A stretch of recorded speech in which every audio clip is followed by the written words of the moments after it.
Aujourd'hui, vous apprendrez toutes les paraboles de Jésus d'une manière que vous n'avez peut-être jamais vue. Je vais raconter et expliquer la signification de chaque parabole telle qu'elle est écrite dans la Bible.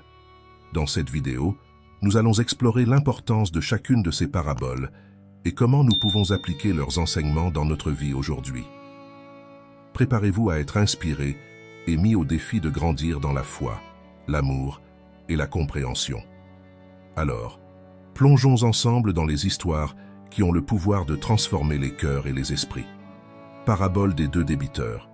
Un jour, Jésus parla à Simon en disant « J'ai quelque chose à te dire. » « Parlez, je vous en prie, maître, répondit Simon. Jésus raconta alors une parabole. Il y avait deux débiteurs pour le même créancier. L'un devait 500 deniers et l'autre 50. Tous deux étaient incapables de payer leurs dettes et le créancier, par compassion, a pardonné les dettes de l'autre. Lequel d'entre eux l'aimera donc le plus? Simon répondit « Je suppose que c'est à qui la plus grande dette a été remise. » Et Jésus lui dit « Tu as bien jugé. » Cette parabole illustre l'importance du pardon et de l'amour pour Dieu dans nos vies. Tout comme les débiteurs ont été pardonnés pour leurs dettes, Dieu nous pardonne nos péchés lorsque nous nous tournons vers lui pour nous repentir. Celui qui comprend l'énormité du pardon divin tend à aimer Dieu plus sincèrement, car il reconnaît l'amour et la grâce abondante qu'il a reçue. Par conséquent, la parabole nous rappelle la nécessité d'être reconnaissant pour le pardon divin et d'exprimer notre amour pour Dieu à travers une vie d'obéissance et de service. Parabole du créancier impitoyable. C'est pourquoi le royaume des cieux est semblable à un roi qui a décidé de régler ses comptes avec ses serviteurs. Lorsque le chèque a commencé, ils lui ont amené un serviteur qui lui devait une énorme quantité d'argent. Comme il ne pouvait pas payer, le roi ordonna que lui, sa femme, ses enfants et tout ce qu'il possédait soient vendus pour rembourser la dette. Le serviteur se prosterna devant le roi et lui dit « Aie patience avec moi, et je paierai tout. » Le roi eut pitié de lui pardonna sa dette et le relâcha. Mais en partant, ce serviteur rencontra l'un de ses collègues qui lui devait 100 deniers. Il l'a attrapé et a commencé à l'étrangler en disant « Paie ce que tu me dois. » Le collègue est tombé à genoux et a supplié « Soyez indulgents avec moi et je vous paierai. » Mais il ne le voulait pas et a fait jeter son collègue en prison jusqu'à ce qu'il ait payé la dette. Quand les autres serviteurs virent ce qui s'était passé, ils furent très tristes et allèrent raconter au roi tout ce qui s'était passé. Alors le roi appela le serviteur et lui dit « Méchant serviteur, j'ai pardonné toute ta dette, parce que tu m'as supplié. N'auriez-vous pas dû avoir pitié de votre collègue, comme j'en ai eu pour vous ?» Furieux, le roi le livra au tortionnaire jusqu'à ce qu'il paie tout ce qu'il devait. Il en sera de même pour moi de mon Père céleste, si chacun ne pardonne pas de tout son cœur à son frère. La parabole du roi qui pardonne une grosse dette, mais voit son serviteur refuser de pardonner une petite dette d'un collègue, est une puissante leçon de compassion, de pardon et de gratitude. Cette histoire nous enseigne que tout comme nous désirons être traités avec miséricorde et compréhension, nous devons offrir la même chose aux autres. Dans la vie, nous sommes tous confrontés à des moments où nous faisons des erreurs et avons besoin du pardon des autres. Quand quelqu'un nous pardonne, cela nous donne l'occasion de recommencer et de corriger nos habitudes. Ce pardon est un don inestimable qui nous soulage d'un grand fardeau et nous permet d'aller de l'avant. Cependant, la vraie valeur du pardon est révélée lorsque nous sommes capables de le transmettre. Nourrir du ressentiment et refuser de pardonner à quelqu'un qui nous a fait du tort maintient nos cœurs coincés dans un cycle de négativité et de douleur. Lorsque nous pardonnons, nous libérons non seulement l'autre personne, mais aussi nous-mêmes, permettant à nos blessures de commencer à guérir. N'oubliez donc pas d'être généreux dans votre pardon, tout comme vous aimeriez être pardonné. La compassion et le pardon sont des actes de force, pas de faiblesse. Ils font preuve d'un cœur capable d'aimer profondément et de voir au-delà des défauts humains. En pardonnant, vous vous libérez et libérez les autres, créant un monde où la gentillesse et l'empathie prévalent. La parabole du mariage, également connue sous le nom de parabole du festin de noces ou du festin de noces, est une histoire racontée par Jésus pour illustrer l'importance d'accepter l'invitation de Dieu à faire partie de son royaume. Jésus résume le message de la parabole par l'expression « Beaucoup sont appelés, mais peu sont élus », indiquant que ceux qui rejettent l'invitation de Jésus-Christ ne sont pas choisis pour le royaume des cieux. Jésus lui dit, « Le royaume des cieux est semblable à un roi qui a arrangé un grand banquet de noces pour son fils. Il envoya ses serviteurs appeler les invités, mais ils refusèrent de venir. De nouveau, il envoya d'autres serviteurs avec le message. « Dites aux invités que tout est prêt. Mes bœufs et mes veaux engraissés ont été massacrés. Venez au festin. » Cependant, les invités ont ignoré l'invitation, veillant à leurs propres intérêts, et certains ont même maltraité et tué les domestiques. Le roi, en colère, envoya son armée pour punir les meurtriers et détruire leur ville. Alors le roi dit aux serviteurs, « Le festin est prêt, mais les invités n'en étaient pas dignes. Allez dans la rue et invitez tous ceux que vous rencontrez. » Les serviteurs sont sortis et ont amené tous ceux qu'ils ont pu trouver, bons et mauvais, et la salle de banquet a été remplie. Lorsque le roi entra pour voir les invités, il remarqua un homme qui n'avait pas les vêtements appropriés pour le mariage. Il m'a demandé, « Mon ami, comment as-tu pu entrer ici sans robe de mariée ?» L'homme s'est retrouvé sans réponse. Alors le roi donna cet ordre aux serviteurs, « Liez-lui les mains et les pieds et jetez-le dans les ténèbres, où il y aura des pleurs et des grincements de dents. Car beaucoup sont appelés, mais peu sont élus. » Parabole de l'intendant voyou. Jésus a dit à ses disciples la parabole suivante. Le fiduciaire d'un homme riche a été accusé de dilapider ses biens. Alors l'homme riche appela l'intendant et lui demanda « Qu'est-ce que j'entends dire de toi? Rendez-moi compte de votre administration, car vous ne pouvez plus être mon administrateur. » L'administrateur pensa « Mon Seigneur me vire. Qu'est-ce que je vais faire? Je n'ai pas la force de creuser et j'ai honte de mendier. Je sais. Je vais faire quelque chose pour que lorsque je perdrai mon emploi ici, les gens m'accueillent chez eux. » Puis il appela chacun des débiteurs, son seigneur. Il demanda au premier, « Combien devez-vous à mon seigneur? »« 100 jarres d'huile, répondit-il. L'administrateur a dit, « Prenez votre compte, asseyez-vous rapidement et écrivez 50. » Puis il demanda au second, « Et vous, combien devez-vous? »« 100 barils de blé, répondit-il. L'administrateur a dit, « Prenez votre compte et écrivez 80. » Vous avez félicité l'intendant malhonnête d'avoir agi avec ruse, car les gens de ce monde sont plus intelligents dans leurs relations les uns avec les autres que les gens de la lumière. C'est pourquoi je vous dis, utilisez les richesses de ce monde injuste pour vous faire des amis, afin qu'une fois terminés, ils vous reçoivent dans les demeures éternelles.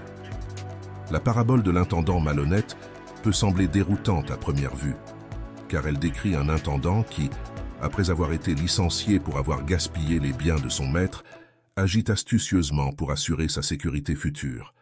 Cependant, cette parabole contient de précieuses leçons sur la sagesse, la planification et l'importance d'utiliser nos ressources avec prudence.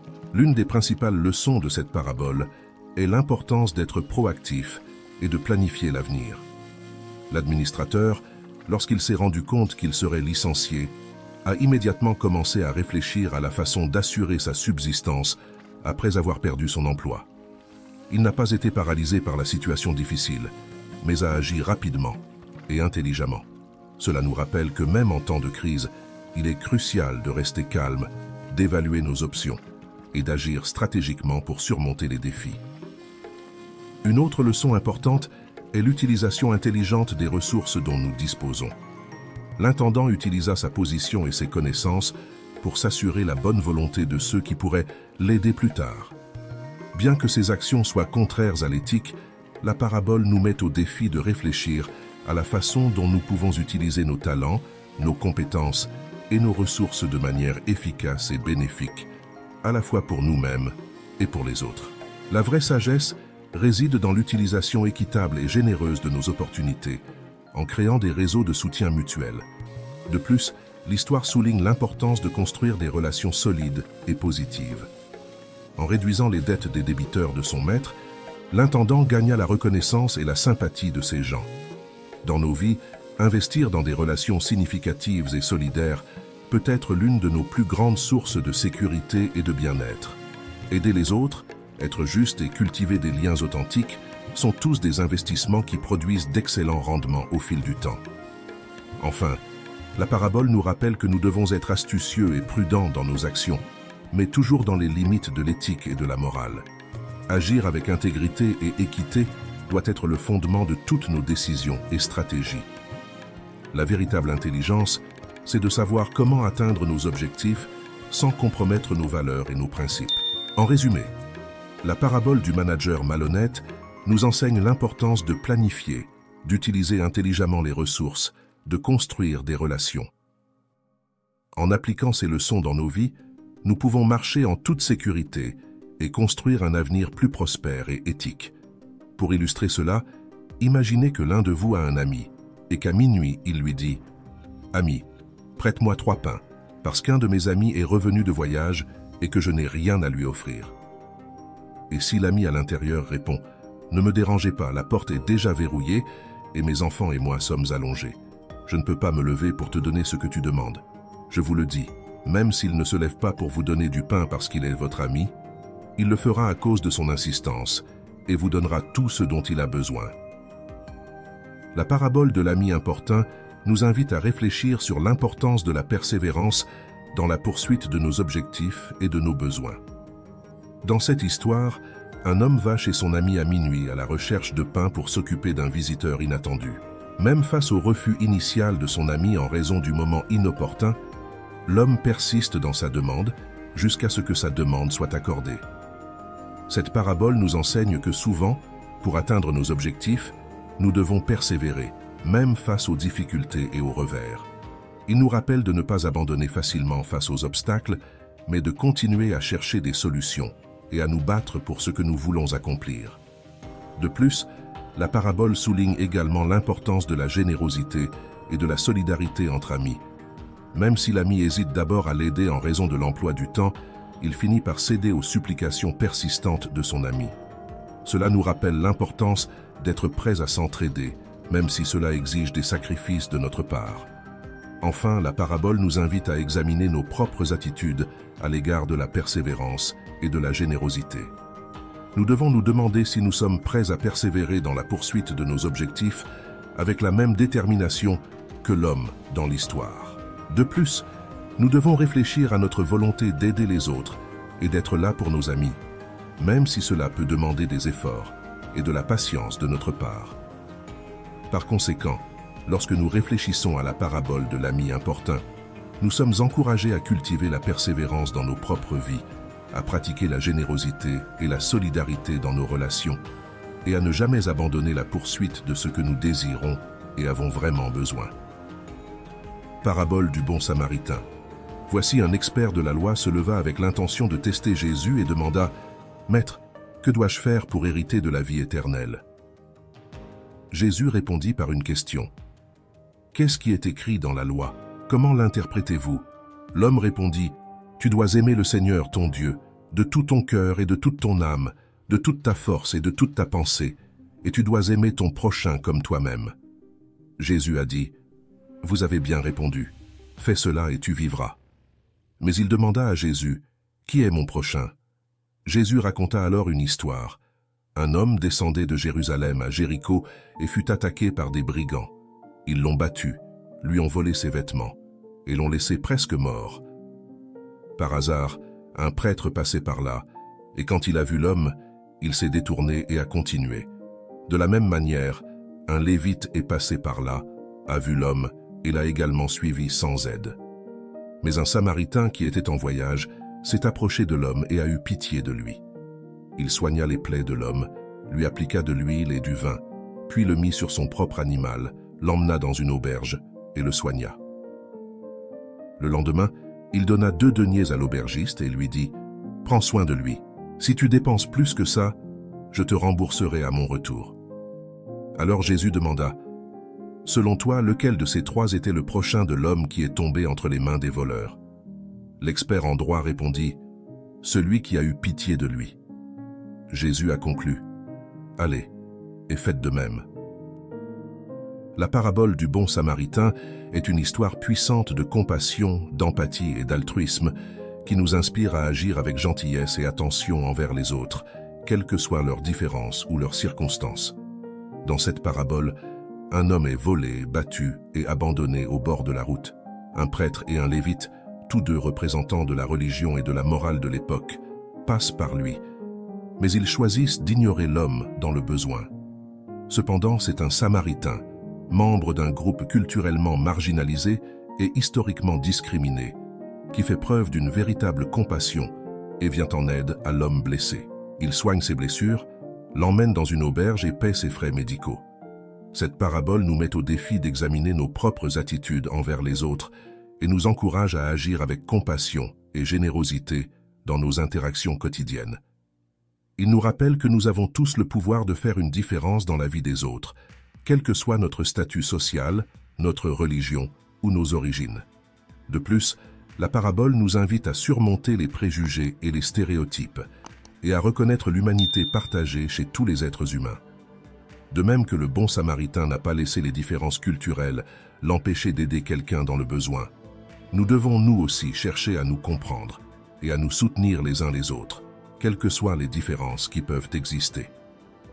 Enfin, la parabole nous rappelle que la vraie compassion implique de poser des gestes pratiques et concrets pour aider les autres. Il ne suffit pas d'éprouver de la pitié ou de la sympathie. Nous devons être prêts à nous impliquer activement et à faire tout ce qui est nécessaire pour soulager la souffrance des autres. Par conséquent, alors que nous réfléchissons à la parabole du bon Samaritain, nous sommes mis au défi de cultiver un état d'esprit de compassion et de solidarité dans nos vies, de reconnaître l'humanité partagée chez tous les êtres humains et d'agir généreusement et de manière désintéressée envers les autres chaque fois que cela est possible. Parabole de la maison vide. Lorsqu'un esprit impur quitte une personne, elle erre dans des endroits arides à la recherche de repos, mais il ne le trouve pas. Puis il dit « Je retournerai au lieu d'où je suis venu ». Lorsqu'il revient, il trouve l'endroit inoccupé, propre et bien rangé.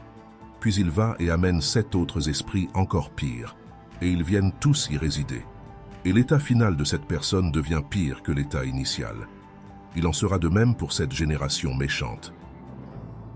La parabole de la maison vide nous enseigne l'importance de remplir notre vie de valeurs et de principes significatifs. En décrivant un esprit impur qui quitte une personne et qui, lorsqu'elle revient, trouve la maison inoccupée et en ordre, cette histoire nous rappelle que nous devons être conscients de ce que nous laissons entrer dans nos vies. Tout comme la maison dans la parabole, nos esprits et nos cœurs sont des espaces qui ont besoin d'être remplis de choses positives et constructives.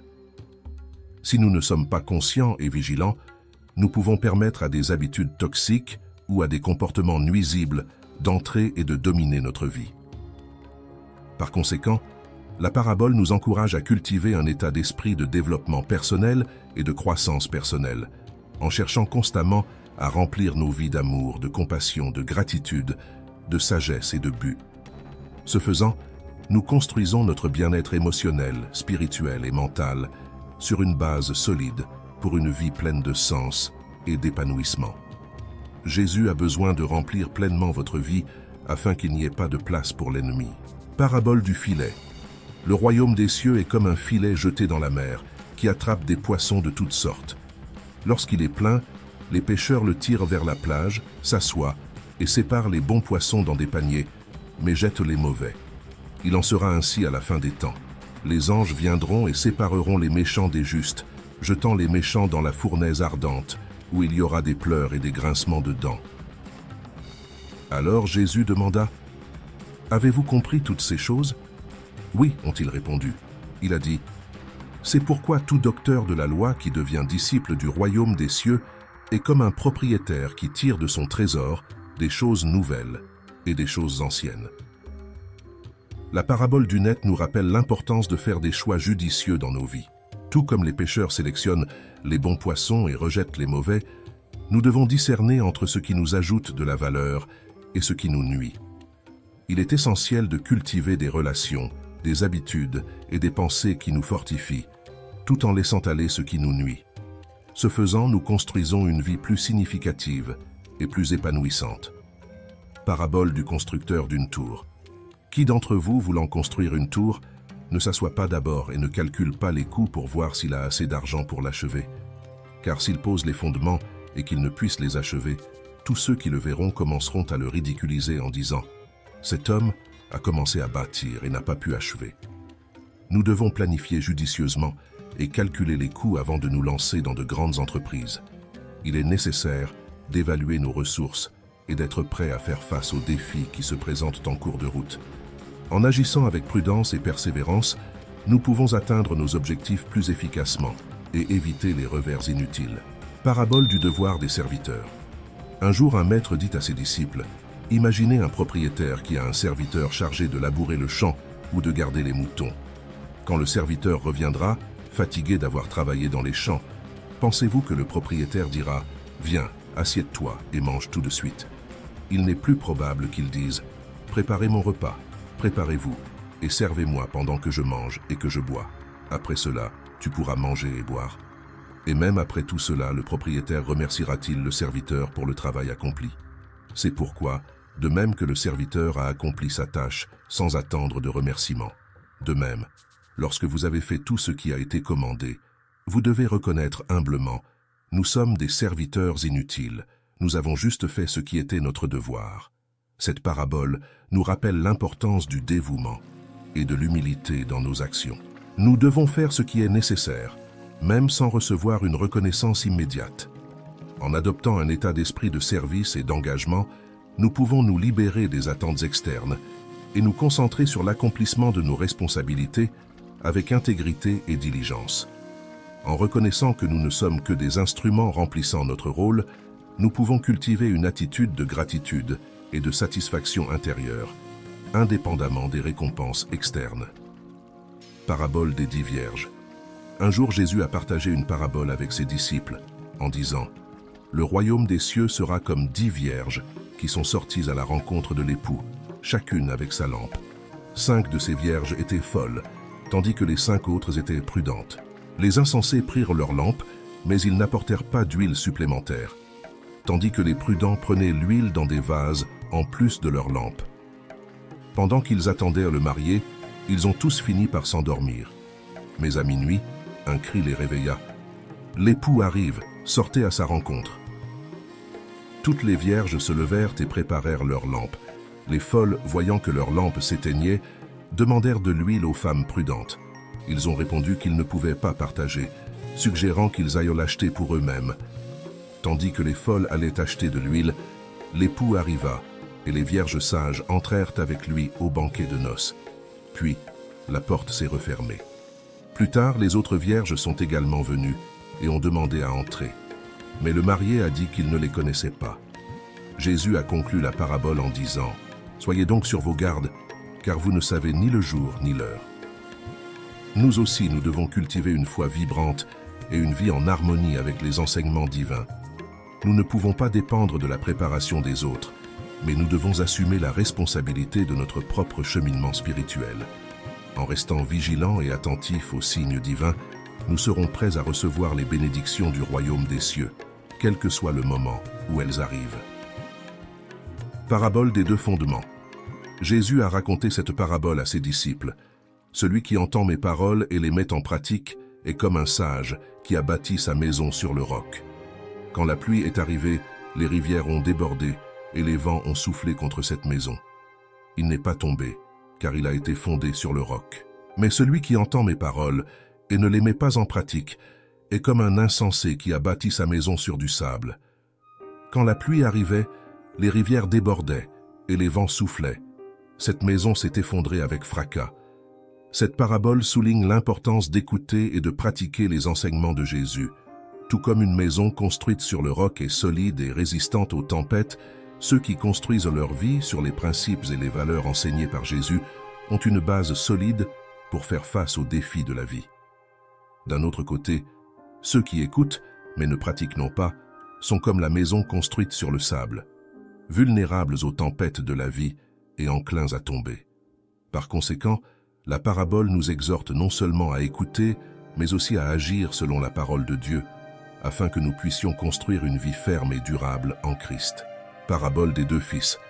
Jésus a un jour partagé une parabole avec ses disciples. Un homme avait 2 fils. Il dit à son fils aîné, « Va travailler à la vigne aujourd'hui. » Le premier enfant a d'abord refusé, mais a ensuite changé d'avis et est parti. Le père a alors dit la même chose au 2e fils qui a accepté, mais n'a pas obtempéré. Jésus demanda à ceux qui étaient présents, « Lequel des 2 a fait la volonté du Père ?» Ils répondirent, « Le premier. » Alors Jésus dit, « En effet, je vous le dis, les publicains et les prostituées entrent avant vous dans le royaume de Dieu. Jean est venu vous montrer le chemin de la justice, mais vous ne l'avez pas cru, contrairement aux publicains et aux prostituées. Même après l'avoir vu, vous ne vous êtes pas repentis et vous n'y avez pas cru. » Cette parabole nous enseigne l'importance de la sincérité dans notre relation avec Dieu. Plus que le simple fait d'être d'accord avec des paroles, Dieu valorise l'obéissance authentique et la volonté d'agir selon sa volonté. Tout comme le premier fils, qui a d'abord refusé mais a ensuite changé d'avis et a fait ce qu'on lui demandait, Dieu apprécie ceux qui, même s'ils résistent au début, finissent par se repentir et obéir. C'est un rappel pour nous qu'il ne suffit pas de dire que nous sommes fidèles. Nous devons démontrer notre fidélité par nos actions. Parabole de la pièce perdue. Un jour, Jésus a partagé la parabole suivante avec ses disciples. Imaginez une femme qui avait 10 drachmes et qui en perdait une. Elle alluma une lampe, balaya la maison et chercha diligemment jusqu'à ce qu'elle la trouve. Quand elle l'a trouvée, elle a appelé ses amis et ses voisins en disant « Réjouissez-vous avec moi car j'ai retrouvé la pièce que j'avais perdue. » Jésus a poursuivi « Tout comme la joie parmi les anges de Dieu quand un pécheur se repent. » Cette parabole souligne l'importance de la repentance et de la restauration spirituelle aux yeux de Dieu. De même que la femme chérissait chaque drachme et s'efforçait de retrouver ce qui était perdu, Dieu valorise chaque personne et se réjouit lorsqu'un pécheur se repent et retourne à lui. C'est un rappel que, peu importe à quel point nous nous sommes éloignés, Dieu est toujours prêt à nous accueillir à nouveau et à célébrer notre restauration spirituelle. Cela nous rappelle aussi la responsabilité de partager cette joie avec les autres et de nous réjouir de la restauration spirituelle de nos frères et sœurs. Parabole du pharisien et du publicain. Un jour, Jésus raconta une parabole à ceux qui se fiaient à leur propre justice et méprisèrent les autres. 2 hommes montèrent au temple pour prier. L'un était pharisien et l'autre publicain. Le pharisien se leva et se pria en lui-même. « Dieu, je te rends grâce de ce que je ne suis pas comme les autres hommes, voleurs, corrompus, adultères, pas même pas comme ce publicain. Je jeûne 2 fois par semaine et je donne la dîme de tout ce que je gagne. » Mais le publicain se tenait à distance. Il n'osait même pas lever les yeux au ciel. Mais se frappant la poitrine, il disait « Dieu, aie pitié de moi qui suis pécheur. » Je vous dis que cet homme, et non l'autre, est rentré chez lui justifié devant Dieu. Car celui qui s'élève lui-même sera humilié, et celui qui s'abaisse sera élevé. Cette parabole nous enseigne l'humilité et la sincérité en présence de Dieu. Le pharisien avait confiance en sa propre justice et se vantait de ses œuvres, tandis que le publicain reconnaissait sa condition de pécheur et implorait miséricorde. Dieu valorise l'humilité et la sincérité du cœur. Ainsi, nous sommes mis au défi de nous humilier devant Dieu en reconnaissant notre besoin de sa grâce et de son pardon, plutôt que de nous fier à nos propres réalisations ou de juger les autres. Ceux qui s'humilient seront exaltés par Dieu, tandis que ceux qui s'élèvent eux-mêmes seront humiliés. Parabole du levain. Jésus a partagé avec ses disciples la parabole suivante. Le royaume des cieux est comme du levain qu'une femme a pris et mélangé avec une grande quantité de farine, et toute la pâte est devenue levée. Cette brève parabole nous enseigne la puissance transformatrice du royaume de Dieu. Tout comme le levain qui, lorsqu'il est mélangé à de la farine, imprègne toute la pâte, le royaume de Dieu a le potentiel de transformer et d'influencer tous les domaines de la vie. Non seulement elle nous affecte individuellement, mais elle a aussi le pouvoir d'avoir un impact sur des communautés et des sociétés entières. Par conséquent, nous sommes mis au défi de permettre au royaume de Dieu de pénétrer tous les domaines de notre vie et de nos actions, permettant à son influence transformatrice de se manifester pleinement en nous et autour de nous. Parabole du figuier. Jésus a partagé une brève parabole avec ses disciples. Apprenez la leçon du figuier. Quand ses branches se renouvellent et que ses feuilles commencent à germer, vous savez que l'été est proche. De même, quand vous voyez toutes ces choses, sachez qu'il est proche, aux portes. Cette parabole nous enseigne l'importance d'observer les signes des temps. Tout comme les branches renouvelées du figuier indiquent la proximité de l'été, les événements qui se produisent autour de nous peuvent indiquer la proximité du retour de Jésus-Christ. En tant que disciples du Christ, nous sommes appelés à être vigilants, attentifs aux signes qui indique la consommation du temps et la seconde venue du Christ. Cela nous rappelle la nécessité de vivre de tout cœur, avec dévouement et prêt pour le retour de notre Seigneur et Sauveur. Parabole du figuier stérile. Jésus a partagé la parabole suivante. Un homme avait un figuier dans sa vigne et est allé plusieurs fois y chercher du fruit, sans succès. Finalement, il dit au jardinier, « J'ai attendu 3 ans et je n'ai pas trouvé une figue. Abattez le figuier, car il ne fait que prendre de la place dans le verger. » Le jardinier répondit, « Seigneur, laissez-lui encore 1 année, et je prendrai soin d'elle et je la féconderai. Si vous donnez des figues l'année prochaine, super, sinon faites-le abattre. » Cette parabole nous enseigne la patience et la miséricorde de Dieu envers son peuple. Tout comme le propriétaire du figuier a attendu patiemment des fruits pendant 3 ans, Dieu nous donne aussi le temps de porter du fruit dans notre vie spirituelle. Il est patient avec nous, nous donnant des occasions de nous repentir et de nous tourner vers lui. De même, le jardinier représente l'intercession du Christ, qui intercède pour nous auprès de Dieu, nous offrant des soins, des avertissements et des occasions de repentance. Cependant, la parabole nous rappelle aussi la responsabilité que nous avons de répondre à la patience de Dieu et de produire des fruits de justice et de droiture dans nos vies. Si nous ne le faisons pas, nous serons confrontés aux conséquences de notre manque de fécondité spirituelle. Parabole du fils prodigue. Jésus a partagé la parabole du fils prodigue. Un homme avait 2 fils. Le plus jeune a demandé sa part de l'héritage, est parti, a tout gaspillé et a fini par mourir de faim. Il décida de retourner auprès de son père, confessant son erreur et acceptant d'être traité comme un serviteur. Son père, plein de compassion, s'est précipité à sa rencontre et l'a accueilli à bras ouverts, célébrant son retour. Pendant ce temps, le fils aîné, outré par l'accueil chaleureux de son frère, refusa d'entrer dans la fête. Mais le père aimant a expliqué qu'il était nécessaire de célébrer le retour de son fils perdu. Cette parabole nous montre l'amour et la miséricorde de notre Père céleste envers ses enfants. Il illustre la nature de la vraie repentance et la volonté de Dieu de nous pardonner et de nous accueillir à nouveau, quels que soient nos échecs passés. Il nous met également en garde contre la tendance à devenir comme l'enfant aîné, sensible et plein de ressentiment envers la grâce qui est accordée aux autres. Nous devons apprendre à célébrer la restauration et le pardon, à la fois pour nous-mêmes et pour les autres, en reconnaissant que nous sommes tous dépendants de la miséricorde divine. Parabole de la grande scène. Jésus a partagé la parabole du grand banquet. Un homme prépara un grand banquet et invita beaucoup de gens. Quand tout fut prêt, il envoya son serviteur appeler les invités. Cependant, l'un après l'autre, ils ont commencé à trouver des excuses, privilégiant leurs propres intérêts à l'invitation de l'hôte. Cela a attristé le propriétaire de la maison, qui a alors ordonné à son serviteur d'inviter les marginalisés et les exclus. Malgré cela, il y avait encore de la place, de sorte que le serviteur a reçu l'ordre d'inviter les autres sans distinction. Le maître a conclu qu'aucun des premiers invités n'assistera au banquet. Cette parabole illustre l'offre gracieuse de l'invitation de Dieu à entrer dans son royaume. Souvent, les gens sont distraits par leurs propres préoccupations et intérêts, négligeant l'invitation divine. Le Seigneur invite tout le monde, mais tout le monde n'accepte pas.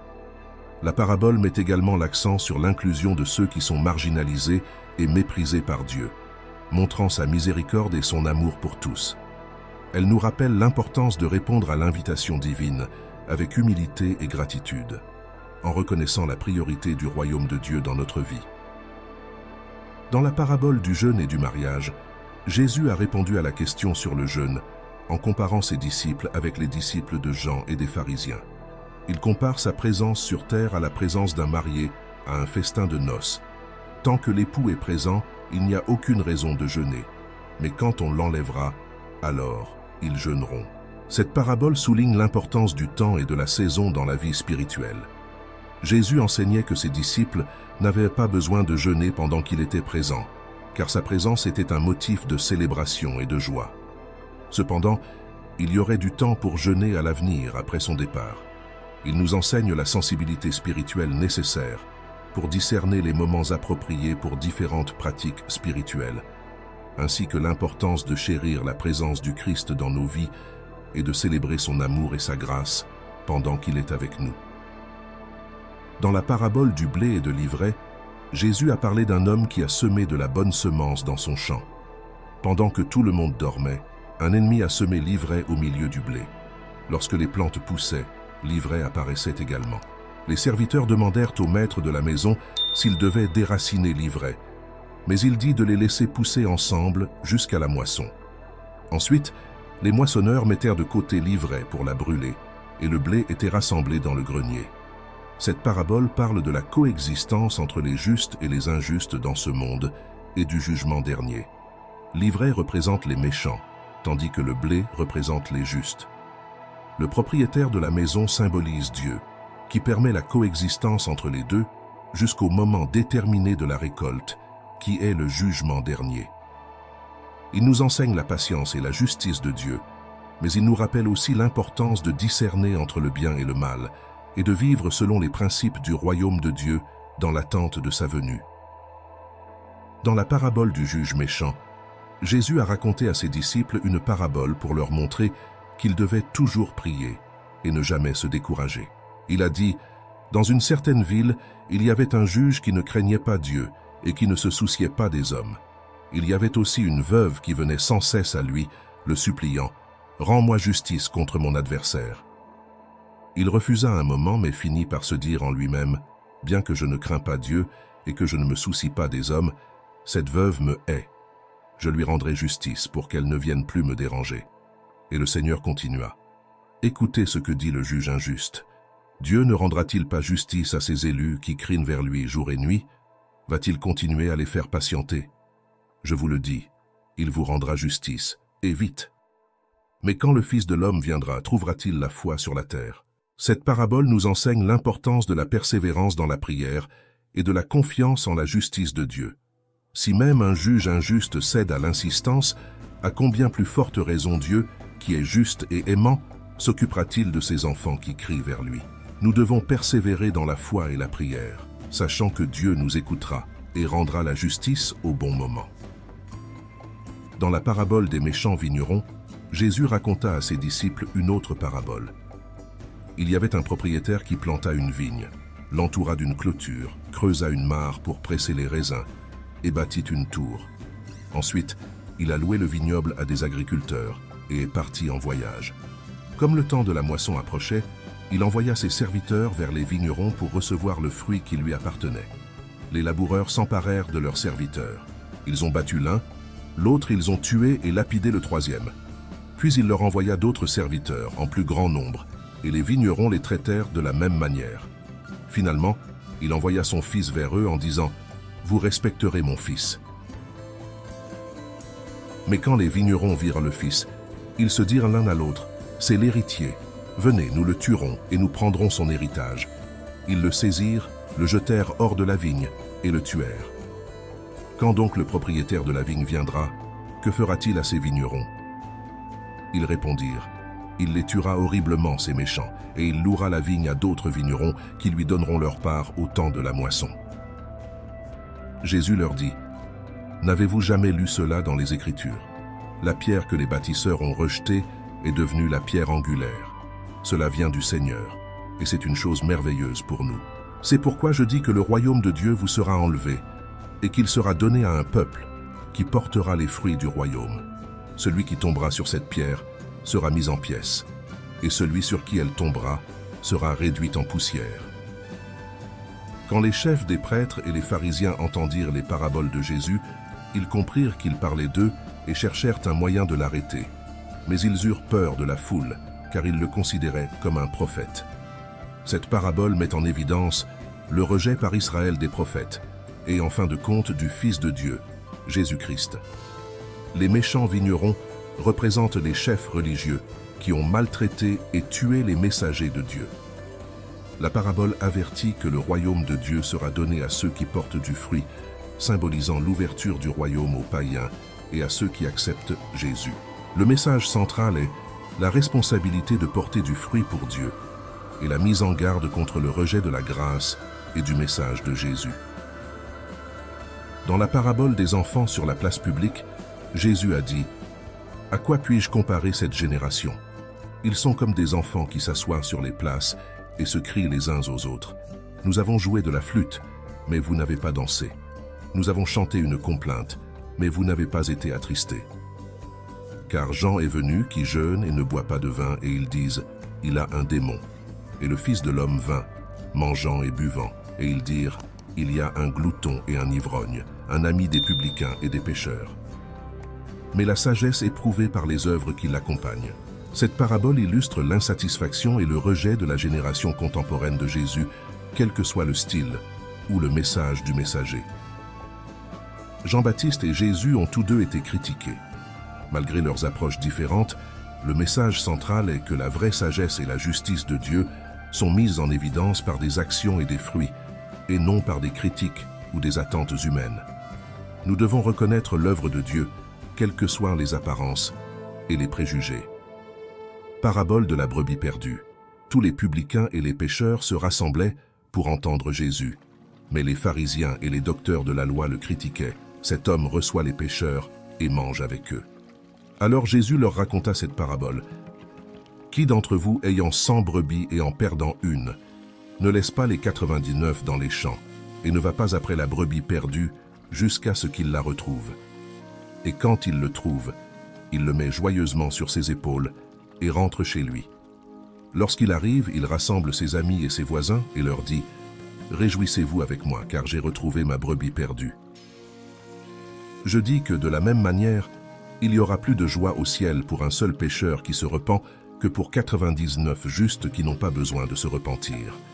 La parabole de la brebis perdue met en évidence l'amour et la sollicitude de Dieu pour chaque individu, en particulier ceux qui sont perdus dans le péché. Jésus montre que la joie au ciel est plus grande pour un pécheur qui se repent que pour ceux qui sont déjà sûrs de sa justice. Cette parabole nous enseigne l'importance de rechercher et d'accueillir les perdus en reflétant la miséricorde et la grâce de Dieu dans nos vies. Parabole du maître de la maison et du voleur. Soyez donc vigilants, car vous ne savez pas quel jour votre Seigneur viendra. Mais comprenez ceci. Si le maître de la maison savait à quelle heure de la nuit le voleur viendrait, il monterait la garde et ne laisserait pas sa maison être forcée. Vous devez donc aussi être préparés, car le Fils de l'homme viendra à l'heure où vous vous y attendez le moins. Cette parabole met l'accent sur la nécessité de la vigilance et de la préparation constante à la venue de Jésus. Tout comme une femme au foyer protégerait sa maison si elle savait quand un voleur viendrait, les croyants devraient toujours être spirituellement prêts, car le retour du Christ se produira de manière inattendue. Le message central est l'importance de vivre une vie de foi et d'obéissance continue, tout en restant vigilant et préparé pour la seconde venue du Seigneur. Parabole de la pierre rejetée. Jésus leur dit, « N'avez-vous jamais lu cela dans les Écritures? La pierre que les constructeurs ont rejetée est devenue la pierre angulaire. Cela vient du Seigneur, et c'est une chose merveilleuse pour nous. C'est pourquoi je dis que le royaume de Dieu vous sera enlevé, et qu'il sera donné à un peuple qui portera les fruits du royaume. Celui qui tombera sur cette pierre sera mis en pièces, et celui sur qui elle tombera sera réduit en poussière. » Cette parabole parle du rejet de Jésus, la pierre angulaire, par les chefs religieux d'Israël. Bien qu'il soit rejeté, Jésus devient la base fondamentale du royaume de Dieu. Le message central est que le royaume de Dieu sera donné à ceux qui portent du fruit, représentant le transfert de la responsabilité spirituelle à un peuple qui reconnaît et honore le Christ. La parabole met en garde contre les conséquences du rejet de Jésus, soulignant la nécessité d'accepter et de construire notre vie sur lui. Parabole du marchand et de la perle. Le royaume des cieux est aussi comme un marchand qui cherche des perles précieuses. Quand il a trouvé une perle de grand prix, il est allé vendre tout ce qu'il avait et l'a achetée. Cette parabole illustre la valeur incomparable du royaume des cieux. Le marchand, lorsqu'il trouve une perle de grand prix, vend tout ce qu'il a pour l'acquérir, symbolisant le dévouement total et le sacrifice nécessaire pour suivre Dieu. Le message central est que le royaume des cieux mérite une priorité absolue et que nous devons être prêts à renoncer à tout pour l'obtenir, en reconnaissant sa valeur suprême dans nos vies. Parabole des places d'honneur. Quand Jésus remarqua comment les invités choisissaient les places d'honneur à table, il leur dit cette parabole. Quand quelqu'un vous invite à un festin de noces, ne prenez pas la place d'honneur, car il se peut qu'on y ait invité quelqu'un de plus grand honneur que vous. Si c'est le cas, celui qui les a invités viendra et dira « donnez la place à celui-ci. Puis, humilié, il vous faudra occuper la place la moins importante. Mais quand tu es invité, prends la place la moins importante, de sorte que lorsque celui qui t'a invité viendra, tu diras « Ami, passe à une place plus importante ». Alors vous serez honoré en présence de tous les invités, car quiconque s'élève lui-même sera humilié, et celui qui s'abaisse sera élevé. Cette parabole enseigne l'humilité et l'importance de ne pas rechercher l'exaltation de soi. Jésus souligne qu'il vaut mieux prendre une position humble et être élevé que de rechercher l'honneur et d'être avili. Le message central est que Dieu valorise l'humilité et que ceux qui s'humilient seront exaltés. Nous devons chercher à être humbles dans nos attitudes et nos actions, en laissant l'honneur et l'exaltation entre les mains de Dieu. Parabole du filet dans la mer. Le royaume des cieux est toujours comme un filet qui est jeté dans la mer et qui attrape toutes sortes de poissons. Lorsqu'il est plein, les pêcheurs le tirent jusqu'à la plage. Ils s'assoient donc et rassemblent les bons poissons dans des paniers, mais jettent les mauvais. Voilà ce qui se passera à la fin de ce siècle. Les anges viendront, sépareront les méchants des justes et jetteront ceux-ci dans la fournaise ardente où il y aura des pleurs et des grincements de dents. Dans cette parabole, Jésus compare le royaume des cieux à un filet qui attrape toutes sortes de gens. De même que les pêcheurs séparent les bons poissons des mauvais, à la fin des temps, les anges sépareront les justes des méchants. Les justes seront sauvés, tandis que les méchants seront condamnés. Cette parabole nous rappelle l'importance de vivre une vie de justice devant Dieu, car il y aura un jugement final où chacun sera récompensé ou puni en fonction de ses actions. Parabole du roi qui part à la guerre. Ou quel roi y a-t-il qui, ayant l'intention d'aller en guerre contre un autre roi, ne s'assied pas d'abord et ne se demande pas s'il est capable avec 10 000 hommes d'aller à la rencontre de celui qui vient contre lui avec 20 000? S'il n'est pas en mesure de le faire, il enverra une délégation, alors que l'autre est encore loin, et demandera un accord de paix. Cette parabole souligne l'importance de la prudence et de la planification dans nos actions. De même qu'un roi évalue ses chances de victoire avant d'entrer en guerre, nous devons examiner attentivement les conséquences de nos décisions et être prêts à rechercher la paix si nécessaire. Cela nous rappelle la sagesse de rechercher la réconciliation et d'éviter les conflits inutiles dans nos relations interpersonnelles. Parabole de l'écusson sur le vêtement. Puis il leur raconta cette parabole. Nul ne prend un morceau de vêtement neuf et ne le coude sur un vêtement ancien. Si vous le faites, vous ruinerez les nouveaux vêtements. De plus, l'écusson du nouveau ne conviendra pas à l'ancien. Cette parabole enseigne l'incompatibilité entre l'ancien et le nouveau mode de vie. Tout comme il ne faut pas essayer de mélanger l'ancien avec le nouveau, dans la vie spirituelle, nous devons abandonner les anciennes pratiques et les anciennes mentalités lorsque nous devenons des disciples du Christ. Il nous rappelle l'importance de la transformation personnelle et de l'adhésion aux principes du royaume de Dieu dans notre cheminement spirituel. Parabole de l'homme riche et de Lazare. Il y avait un homme riche qui était vêtu de pourpre et de fin lin et qui vivait dans le luxe tous les jours. Devant sa porte, un mendiant nommé Lazare était laissé, couvert de plaies. Il avait envie de manger ce qui tombait de la table du riche. Même les chiens venaient lécher ses blessures. Le jour vint où le mendiant mourut, et les anges l'emmenèrent à Abraham. L'homme riche mourut aussi, et fut enterré. Dans l'Hadès où il était tourmenté, il leva les yeux et vit Abraham de loin, avec Lazare à ses côtés. Puis il appela « Père Abraham, aie pitié de moi, et ordonne à Lazare de tremper le bout de son doigt dans l'eau et de me rafraîchir la langue, car je souffre beaucoup dans ce feu. » Mais Abraham répondit « Mon fils, souviens-toi que tu as reçu de bonnes choses de ton vivant, tandis que Lazare a reçu de mauvaises. Mais maintenant, il est consolé ici, et vous souffrez. Et d'ailleurs, il y a un grand abîme entre vous et nous, de sorte que ceux qui veulent toi passer de notre côté au vôtre ou de votre côté au nôtre ne peuvent pas le faire. » Il lui répondit « Je t'en conjure, mon père, envoie Lazare dans la maison de mon père, car j'ai 5 frères, qu'il les avertisse, de peur qu'ils ne viennent aussi en ce lieu de tourment. » Abraham répondit « Ils ont Moïse et les prophètes, qu'ils les écoutent. »« Non, père Abraham, dit-il, mais si quelqu'un d'entre les morts venait à eux, ils se repentiraient. » Abraham répondit « S'ils n'écoutent pas Moïse et les prophètes, ils ne seront pas non plus convaincus, même si quelqu'un ressuscite d'entre les morts. Cette parabole enseigne les conséquences de la vie terrestre par rapport à la vie après la mort. L'homme riche qui vivait dans le luxe et méprisait le mendiant Lazare souffre dans l'Hadès tandis que Lazare est réconforté à côté d'Abraham. La parabole met en garde contre les priorités matérielles et spirituelles, soulignant la nécessité de servir ceux qui sont dans le besoin et de rechercher la justice dans la vie. Il souligne également que le rejet du message de Dieu, même face à des preuves surnaturelles, conduit à la condamnation spirituelle. Parabole du riche insensé.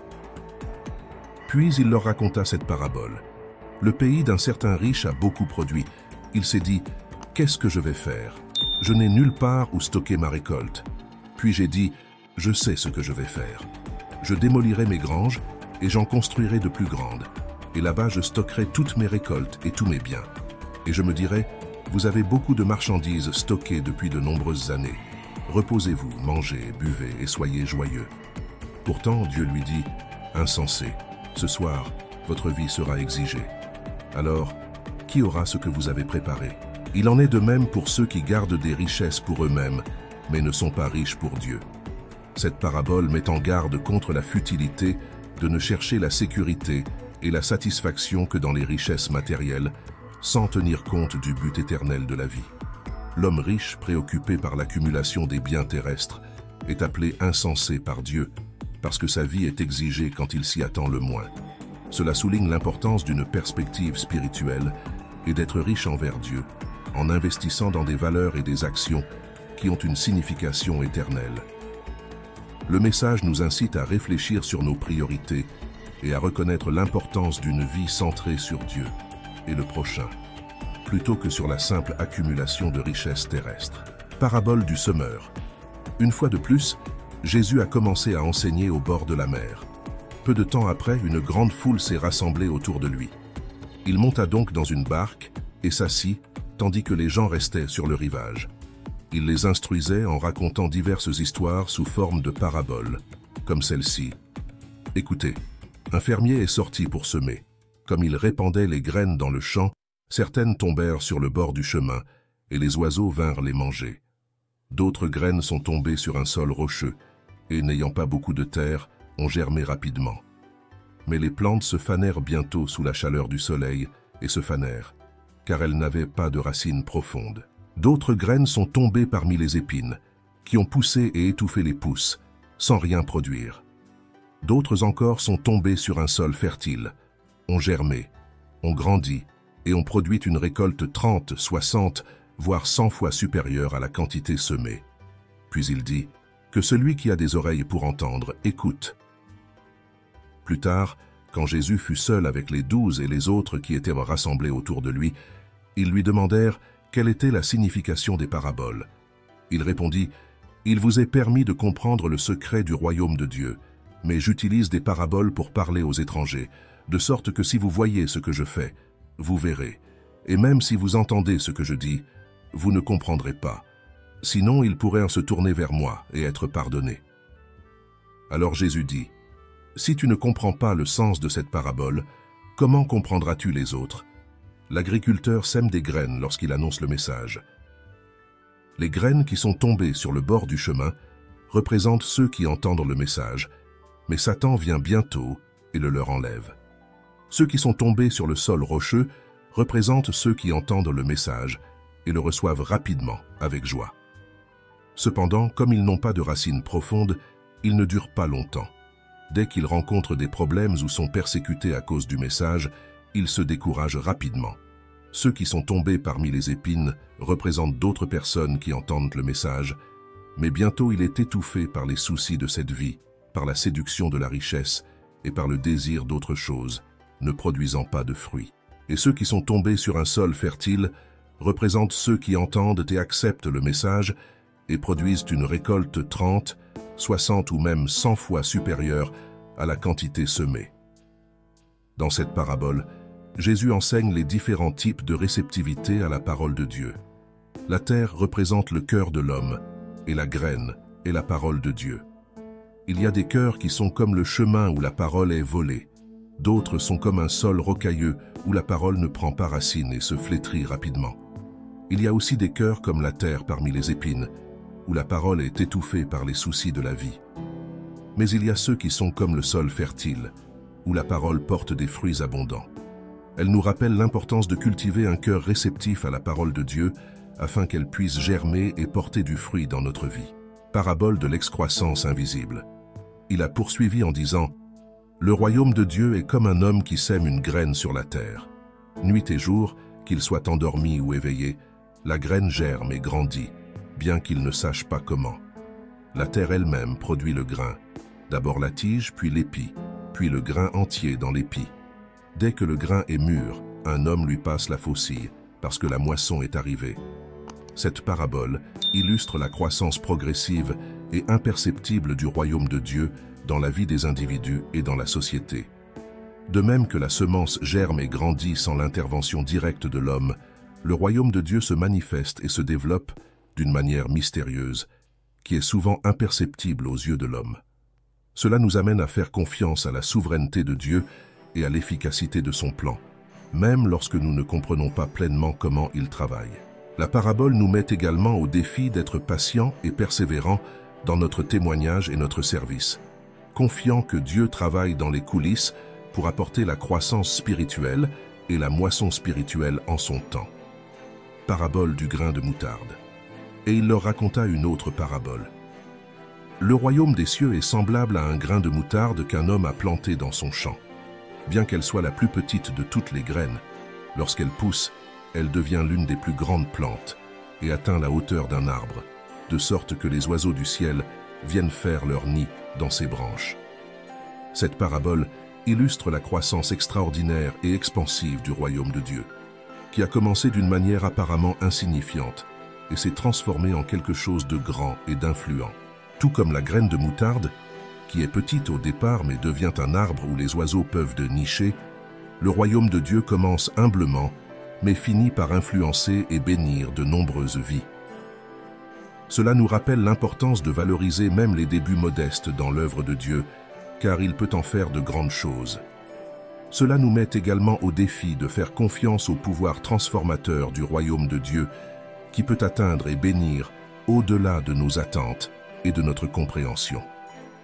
Parabole du serviteur fidèle et sage. Qui est donc le serviteur fidèle et sensé que son maître confie aux autres serviteurs de sa maison, pour leur donner à manger en temps voulu? Heureux le serviteur que son maître trouve en train de le faire à son retour. Je vous assure qu'il vous mettra en charge de tous vos biens. Mais supposons que ce serviteur soit méchant, et qu'il se dise en lui-même « Mon Seigneur tarde », et qu'il commence ensuite à battre ses compagnons de service, à manger et à boire avec les ivrognes. Le maître de ce serviteur viendra un jour où il ne l'attend pas, et à une heure qu'il ne connaît pas. Il le punira sévèrement et lui donnera place parmi les hypocrites, où il y aura des pleurs et des grincements de dents. Cette parabole nous met en évidence sur l'importance de la fidélité et de la disponibilité dans le service du Seigneur. Le serviteur fidèle et sensé est celui qui remplit ses responsabilités, même en l'absence de son maître, en agissant avec sagesse et intégrité. D'autre part, le serviteur négligent qui se livre à des fautes et abuse de sa position fera face à un jugement sévère si le maître revient. Elle nous rappelle la nécessité de vivre avec vigilance, toujours prêts à rendre compte de nos actions devant Dieu. La parabole met l'accent sur le fait que ceux qui sont fidèles et diligents seront récompensés, tandis que les négligents feront face à de graves conséquences. Parabole de la vigilance. Restez à l'écoute. Montre. Vous ne savez pas quand ce moment viendra. C'est comme un homme qui part en voyage et qui remet la tâche de chacun de ses serviteurs et ordonne au portier de veiller. Par conséquent, veillez car vous ne savez pas quand le maître de la maison reviendra, que ce soit dans l'après-midi à minuit, au champ de la maison ou à l'aube. S'il vient soudainement, qu'il ne les trouve pas endormis.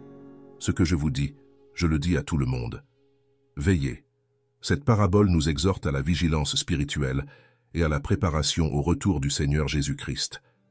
Tout comme le maître de maison peut revenir à tout moment, nous devons être préparés pour le retour du Christ, qui peut se produire à tout moment, sans avertissement. Cela implique de vivre saintement, d'être en communion avec Dieu et d'accomplir nos devoirs de fidèles serviteurs du Seigneur. La vigilance spirituelle nous maintient en alerte, en évitant la somnolence spirituelle et en nous préparant pour le grand jour du retour du Christ. Parabole des talents. Et il sera aussi comme un homme qui est parti en voyage, qui a appelé ses serviteurs et leur a confié ses biens. À l'un, il donna 5 talents, à un autre 2, et à un autre, chacun selon ses capacités. Puis il est parti en voyage.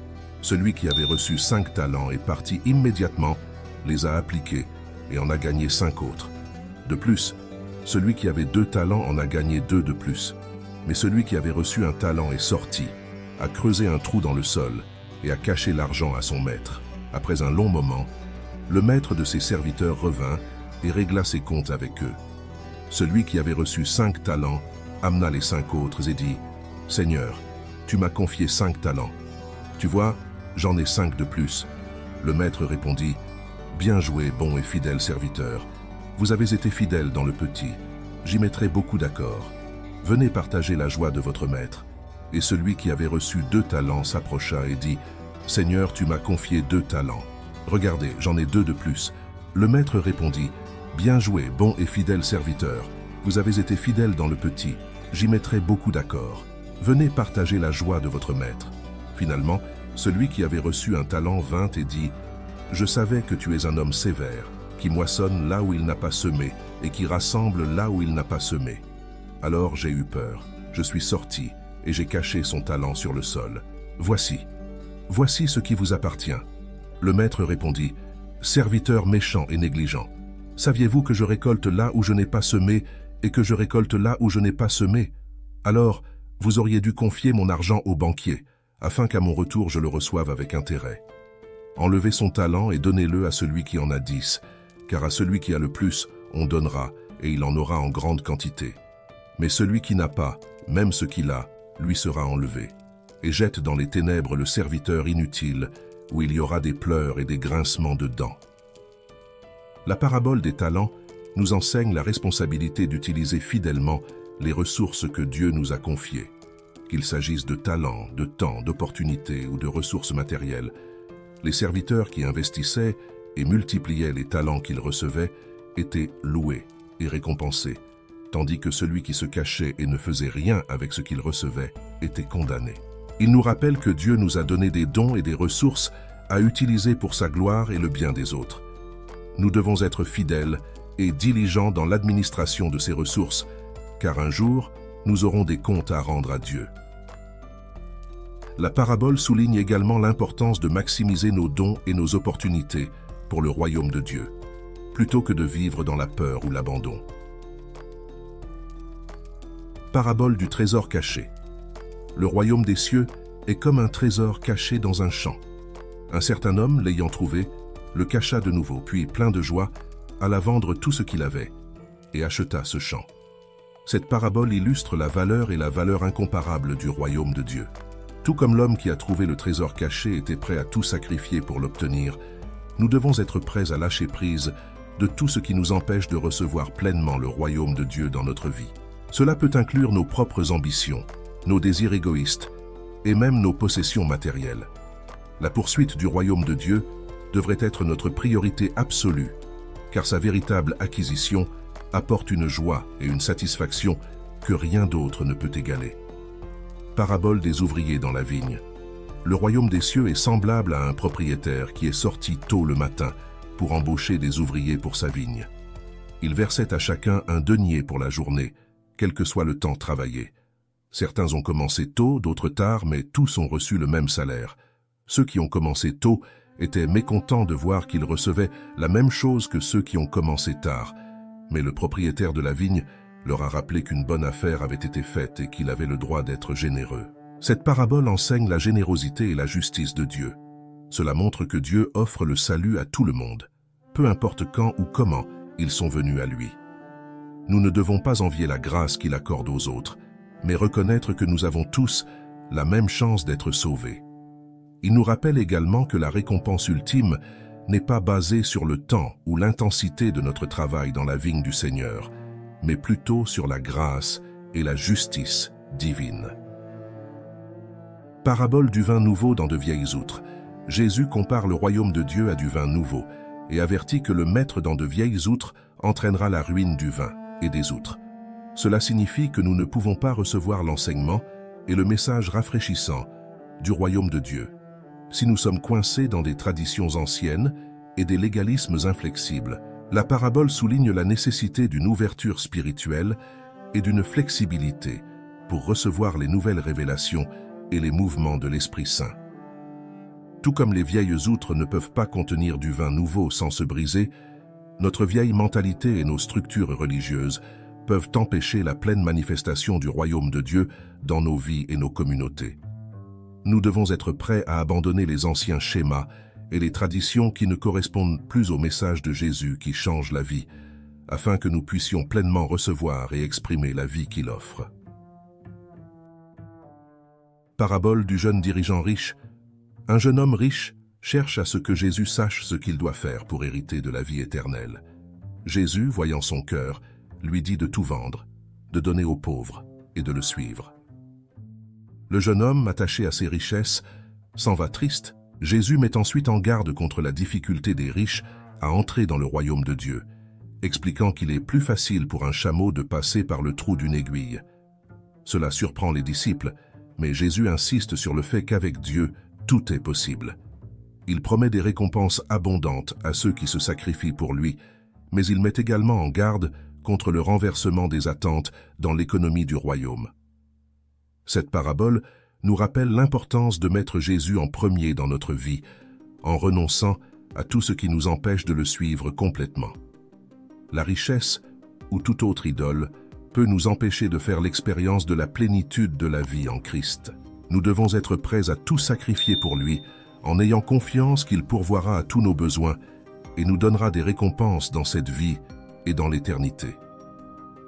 Dans ce texte, toutes les paraboles et tous les enseignements de Jésus mettent l'accent sur l'importance de la foi, de l'humilité, de la persévérance et du détachement des richesses matérielles. Chaque parabole offre une leçon précieuse sur la façon de vivre selon les principes du royaume de Dieu.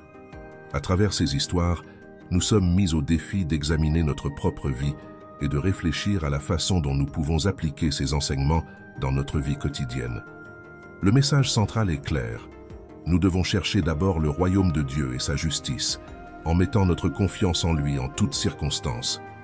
En comprenant et en appliquant ces leçons, nous sommes en mesure de vivre une vie plus pleine et plus significative, d'établir des relations saines, de pratiquer la gentillesse et la justice, et de contribuer à la construction d'un monde meilleur. Puissions-nous nous inspirer de ces paraboles et suivre les traces de Jésus, en cherchant toujours à grandir dans notre foi et dans notre relation avec Dieu et avec le prochain. Que les paroles de Jésus résonnent dans nos cœurs et nous guident sur notre chemin de foi et de transformation. Laissez votre commentaire si vous l'avez aimé et rappelez-vous, Jésus revient.